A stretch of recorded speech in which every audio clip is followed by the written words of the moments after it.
Hi, it's Robbin McManne here. I'm the host of Parenting Our Future.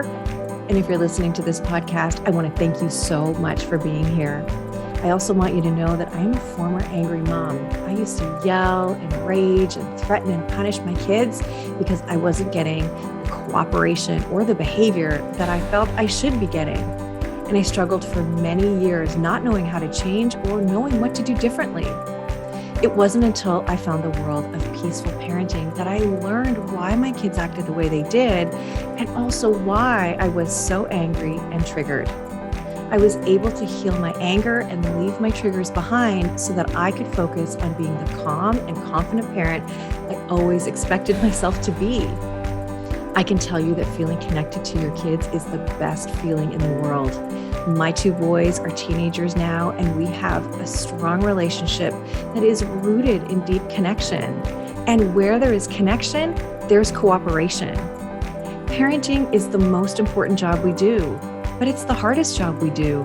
And we do it without understanding the fundamentals of the way our kids grow and develop. And we do it without knowing the way their brains work or what their behavior is actually really telling us. So it's no wonder it's so hard. And it's okay to ask for help. It's okay to say, this is harder than I thought it would be.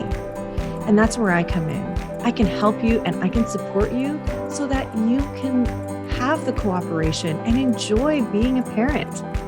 You can book a free call with me on my website, parentingforconnection.com.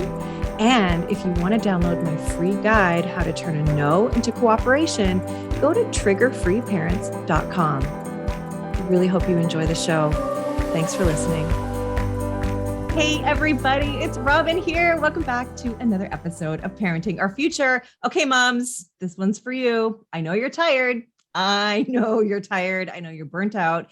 And I know that when we become moms, we kind of lose our way. You know, I think about the way I was before I had kids, and I was working out and I was making sure to take in nature and enjoy beautiful meals and friends and blah, blah, blah. And then you have kids and all of a sudden I became a hermit and hardly went out. Then you had COVID in, all those kinds of things. But I have somebody wonderful here who's going to help us get back to ourselves and also acknowledge that sometimes we are a hot mess, and that's okay too. So I want to welcome Kaitlin Soule. She is a licensed marriage and family therapist. She's also a mom to 3 under the age of 7. I just want to point that out.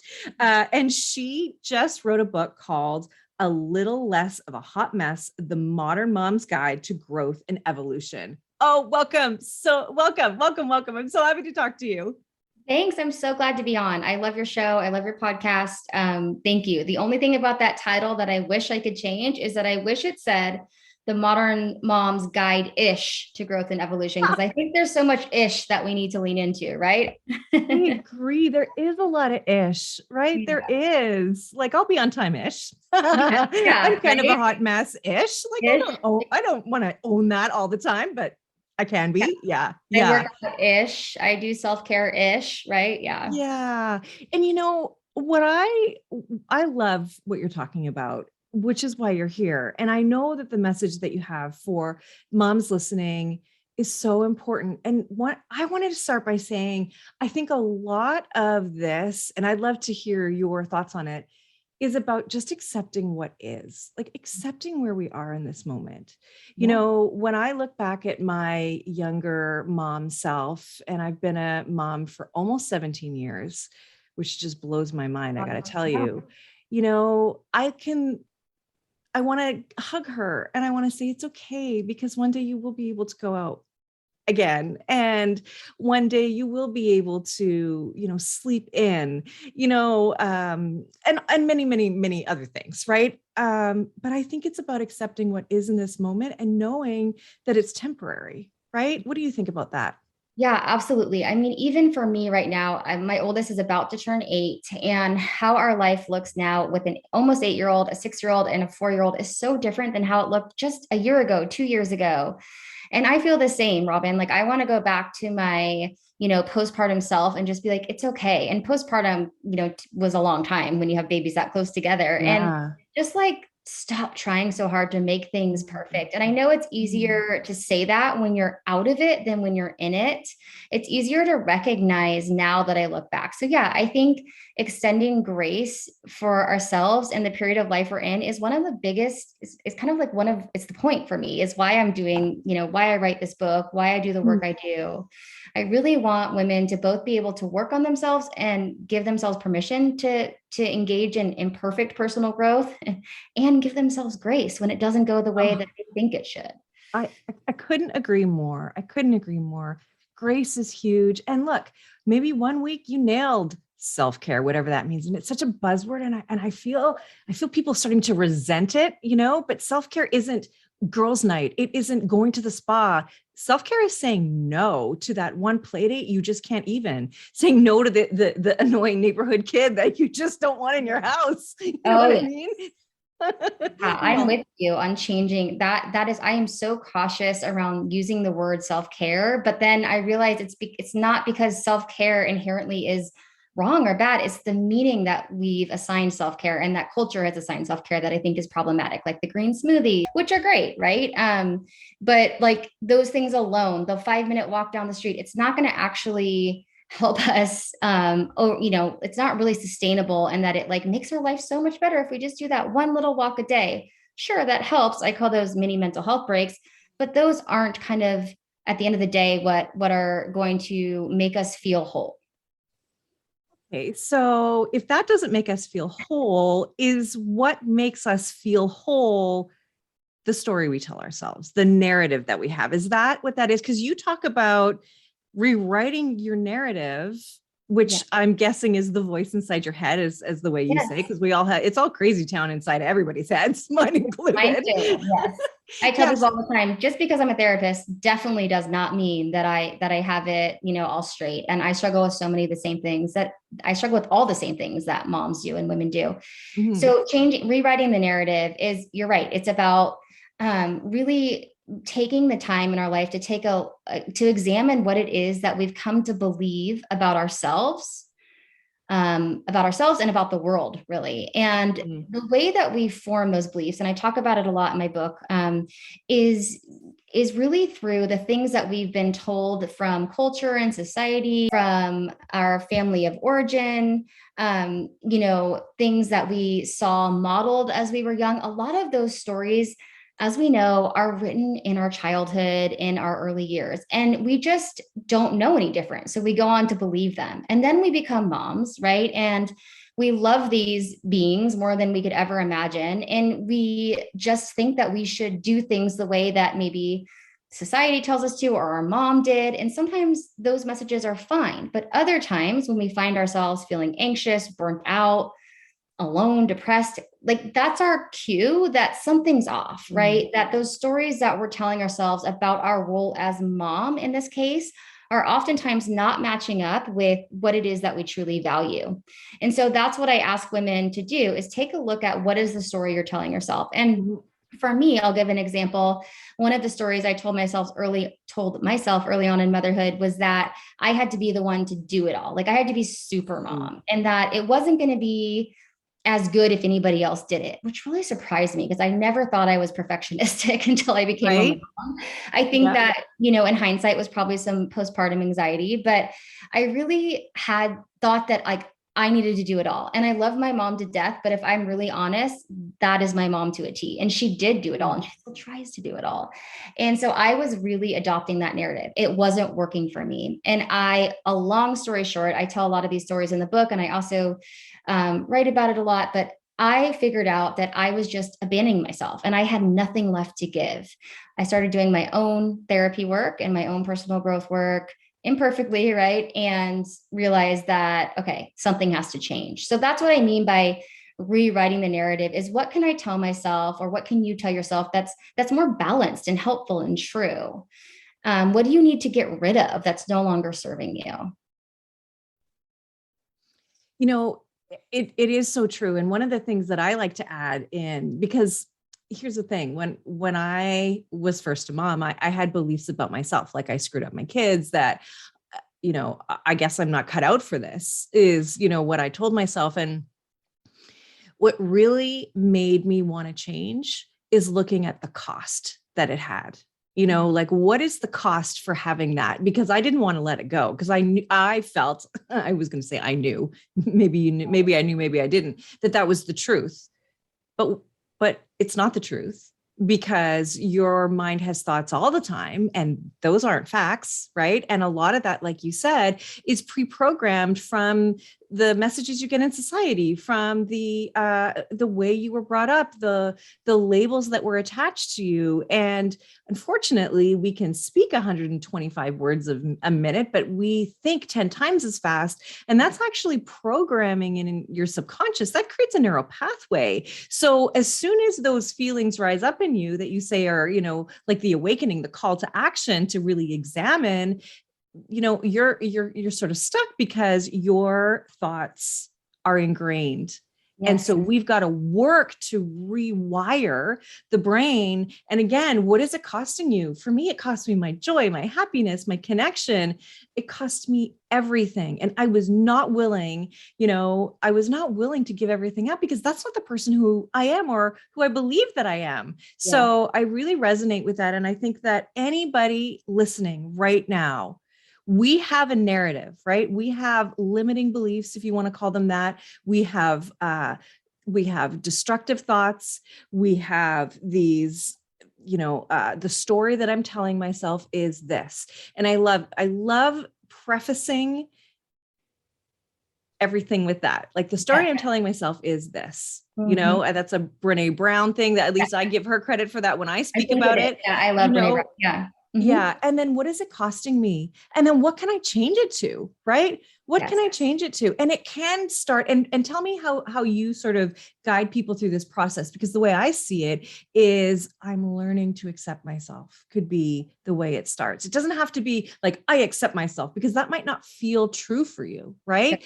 So how do you do it? What does it sound like with your, I love what you're saying, Robbin, because I think so often, especially when I'm sitting with clients in the therapy room, or just having conversations, even outside of the therapy room in life, people are like, yeah, that all sounds good, but like, I don't know if I could actually believe that about myself. Yeah. And what I tell them is, that's because usually the thought you're trying to tell yourself is actually, it's too Pollyanna, it's too positive, it's too idealistic. We don't want that. We want, like what you're saying, which is more balance. That's why in cognitive behavioral therapy, we call it balanced thinking, not positive thinking. Right. So it's like, I love that. I'm learning to tell myself these new things. I'm learning to accept myself for the good, the bad, the in between. I'm learning that if I, lose my shit and I yell at my kids, I can repair, right? And so I think that is a really great way to go about it. And I also tell my people, my clients, that it's a practice. I know it sounds like cliche, but it's because it's true. It's not something that like, oh yeah, I'm going to tell myself that, and then suddenly my life is going to change, right? It's something that we have to do over and over again until we start to actually believe it a little bit more. And I'll tell you, there's days that I believe some things, and days that I'm like, nope, that's just not true for me today. I need to actually then think something else. I need to redefine that thought for myself today. Well, and let's be honest, how committed are we to the negative, to the narrative that doesn't serve us? Let's be as committed, actually more committed, to the one that does serve us, that lets us feel, okay, I can do this. Yes. Right. And again, this is about the brain. It's use it or lose it. We want to rewire the brain so that it goes to the positive thought, not the old thought. Right. Yeah. Not the one that is hurting you. Yeah. And we do that through repetition, right? I mean, that's what you have to do. And I tell my clients, like, look, program it in your phone, right? Put it on a Post-it note, like you got to do it. You got to do it. So I love everything that you're saying. So let's talk about values, because you really love to help women and moms determine what their values are as a way to sort of navigate the world as their internal compass. And I really love this. And I don't think it's something that we really think about. So I want to talk about that.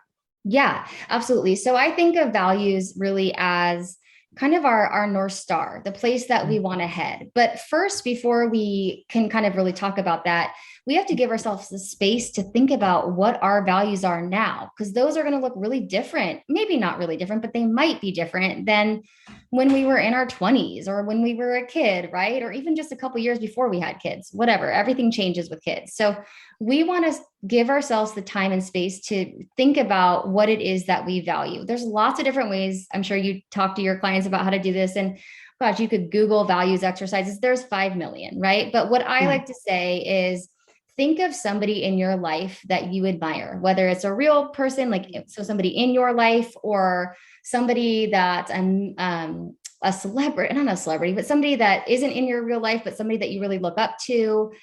And think about what qualities they possess. And then what do you imagine their value system is? You know, we can't know what somebody else's value system is, but we can look at how they are in the world and imagine what their value system is. So I think first step is giving yourself the space to do some exploration work on what it is your values are, getting rid of, you know, what you thought your values should be. Should plays a big part in this, right? We have the shoulds. I love that you said that. Yeah. And I love your story about when you were first, you know, when the kids were little and you were realizing you were like, wow, you know, this isn't who I am. Well, what you were recognizing is the way you were acting wasn't lining up with your true values. And so you gave yourself, I'm sure, that space to explore what those are. So we got to think about what they are now, not what we think they should be.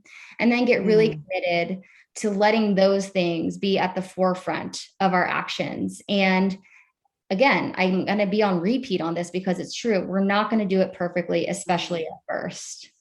Oh, I love it. Yeah. And just because it isn't perfect, don't stop. Yes. Right. It's still important to do. And you're doing this because values make you happier. They also are a filter through which you can say yes and no to things. Yes. Right. And feel good about it. Like, no, you know what? That doesn't fit my values. I won't do that. Yes. And that's okay. That's okay. That is integrity, if you ask me, you know, you create boundaries. And so I think that what we don't often make that link is that once we have our value system in place, again, it can be fluid.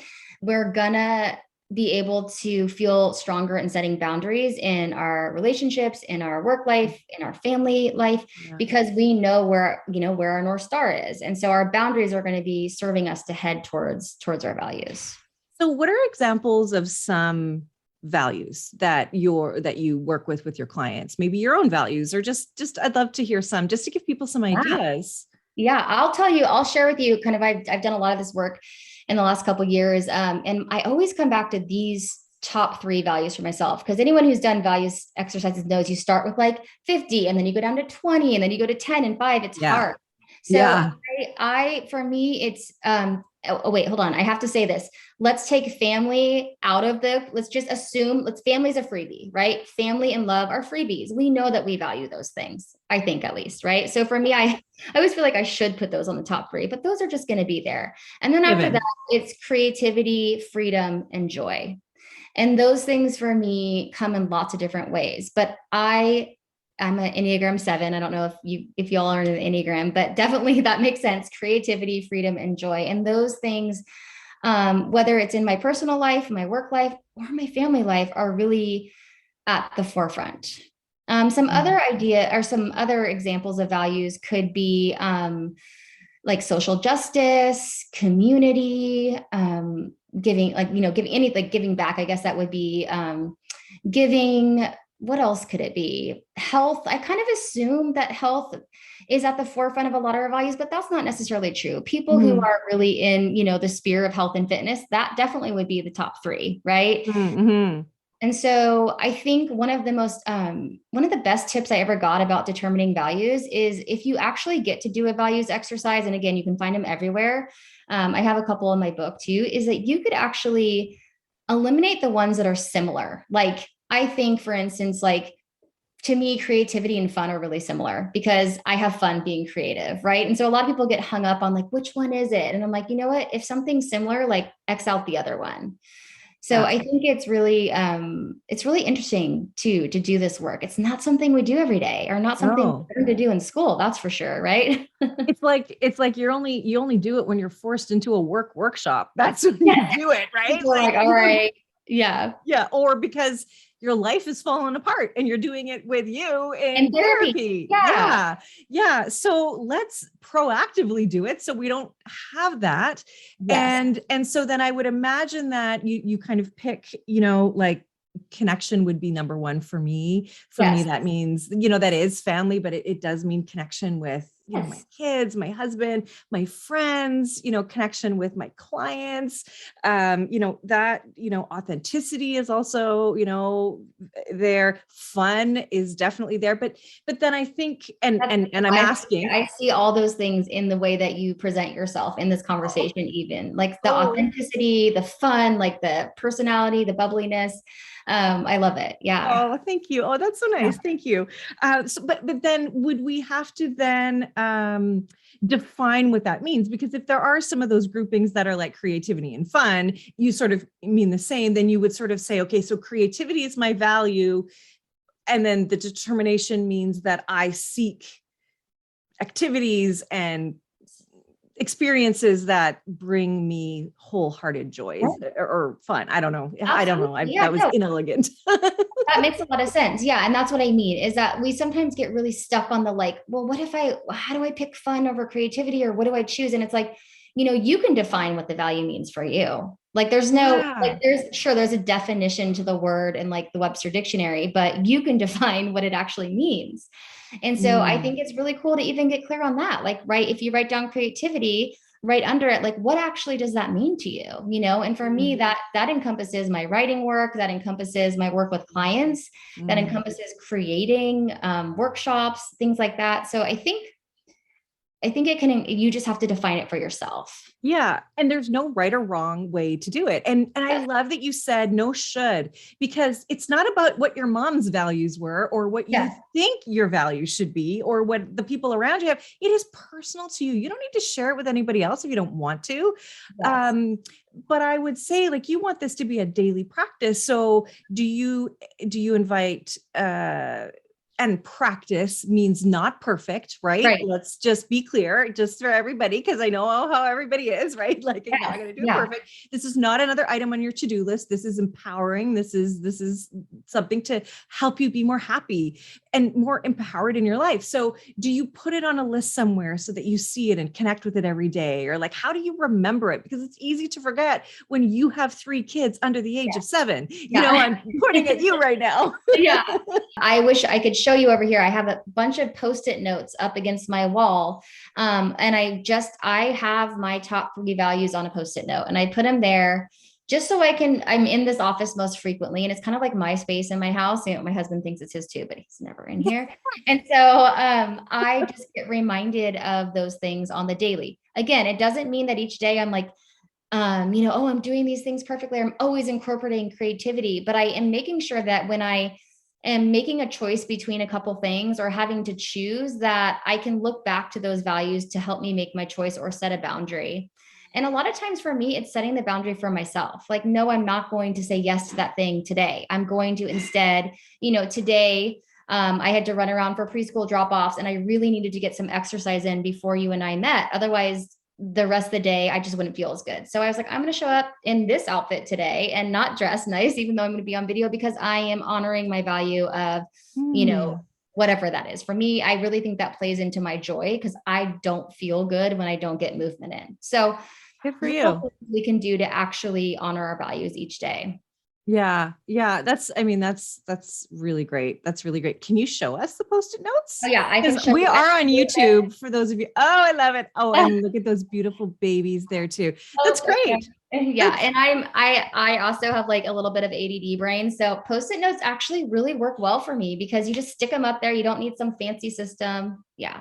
Yeah, no, I totally agree. And I have Post-it notes. I have 3 screens in front of me and I have Post-it notes on the 2 big ones. I love it. Oh my goodness. Yeah. Sometimes I read them, sometimes I don't, but it is all about. They're there. That's what matters. They're there. Yeah. Right? Yeah. So I want to change gears a little bit because one of the things that you talk about and one of the benefits of having these values is that often we're choosing fear instead of sort of that positive or empowering value. And I my goodness, there's so much fear in parenting. I mean, let's be honest, right? I think that unfortunately, we really do parent from fear because we don't have a crystal ball. We don't know what's going to happen in the future. And we're worried today about what's going to happen tomorrow.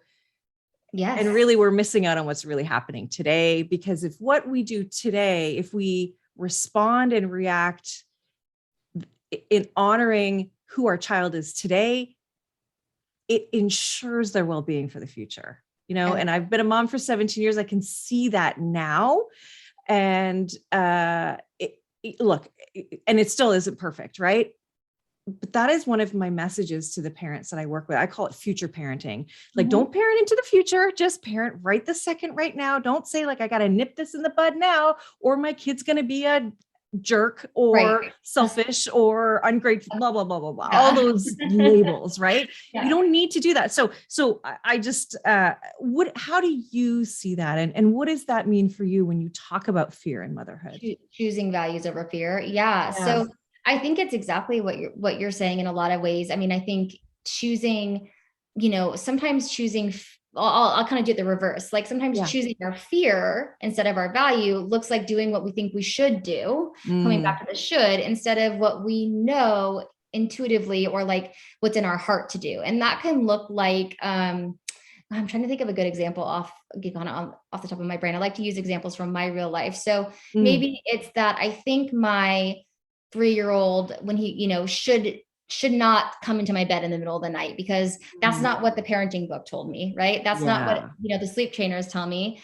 But if I pull back for a second and I recognize that he is, like you're saying, he's only 3 once, that he is mostly sleeping in his bed, through the night, and that maybe he just needs a little extra love and care right now. And I'm just choosing that value of connection or whatever it might be for you over my fear of screwing up my kid, then I'm honoring myself and I'm honoring my child at the same time. Or if I choose my fear that, if my child's into, some strange hobby that doesn't fit in line with, or I should say different hobby that doesn't fit in line with what I thought they would be into, they're not doing soccer, but instead maybe they're into like knitting. And I'm thinking that I should have them play soccer, then I'm not really honoring my value of connection either, right? Because I'm immediately separating myself from my child by choosing my fear. Oh, they're going to be, maybe the fear voice tells you they're going to be that weird kid. They're not going to have friends. Again, come back to what's within our heart instead of what those voices tell us we should prioritize or care about. Yeah. And I think that's an ongoing kind of conversation in your head too, because you don't know, but that's why it's okay to talk to somebody else, right? That's why it's helpful to have somebody like you in your corner, somebody like me in your corner, because I can say to you, my little one used to come into my bed almost every night and I love cuddles. So to me, I didn't mind it. I didn't stress out about it. It did make me lose some sleep because I loved being with him. I wanted to like take in, smell him and love him and hug him and touch him and all that kind of great stuff. Right. But I can tell you at 14 years old, he does not come in my bed anymore. He's as big as me. And it has not hurt him in any way, shape or form. We have connection, but again, it is about your values too. If your value is that you do want to, you absolutely have to have a good night's sleep, then we work on it. Right. And I say to parents, like when they say, okay, I got to get my kid out of my bed. Okay, well, first of all, why do you say that? Do you mind it? Because you might not. Let's find out what matters to you first. And then we can talk about keeping them or kicking them out. Right. Because we can fix whatever. It just depends whether or not it matters to you. Have the why. Yeah. Right. Yeah. And so let's just talk about it first, because you might have gotten the idea that you should not, or you should do this or that. Right. Some parents think they should have their kids in their bed. Absolutely. Whatever it is. My goodness, is it ever confusing? You look at one expert, they say one thing, another expert, they say something else.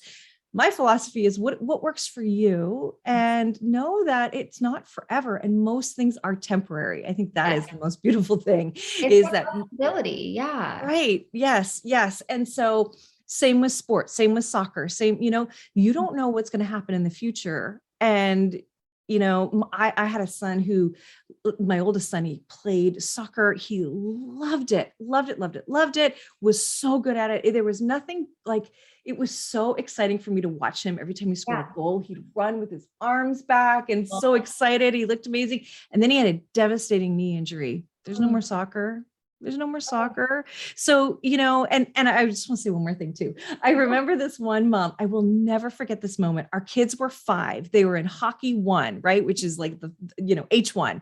Right. And the very lowest entry point that you can put your kids in hockey here.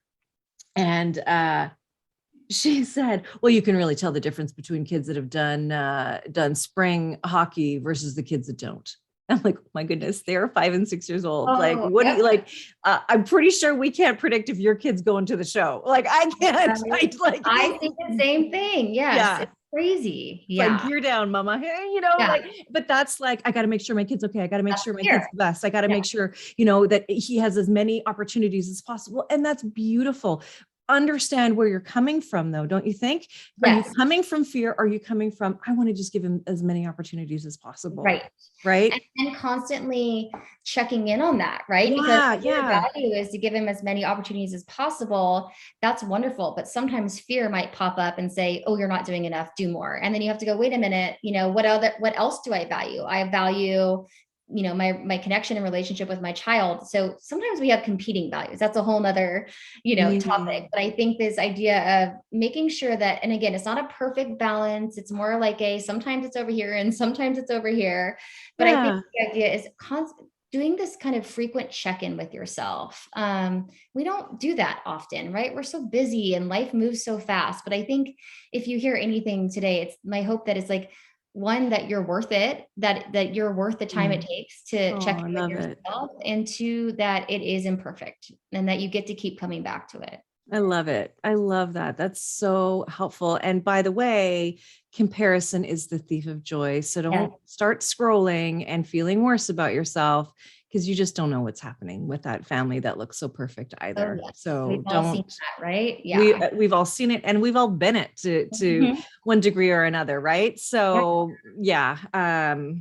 absolutely. Definitely. I think in my earliest years I'll just say real quick, in my postpartum haze of being so exhausted, I posted more pictures than I ever have, I think, of my kids, because I was like trying to, one, I think because I was a little bored. It's like underwhelming and overwhelming at the same time to be a new mom. But 2, because I think I was just like trying to prove to myself almost that like everything was okay, and that's exactly it. There's so many different motivations for why we do what we do. And then when you're an outsider looking in, you make up your own story. So the story I'm telling myself is this family is perfect and has no issues.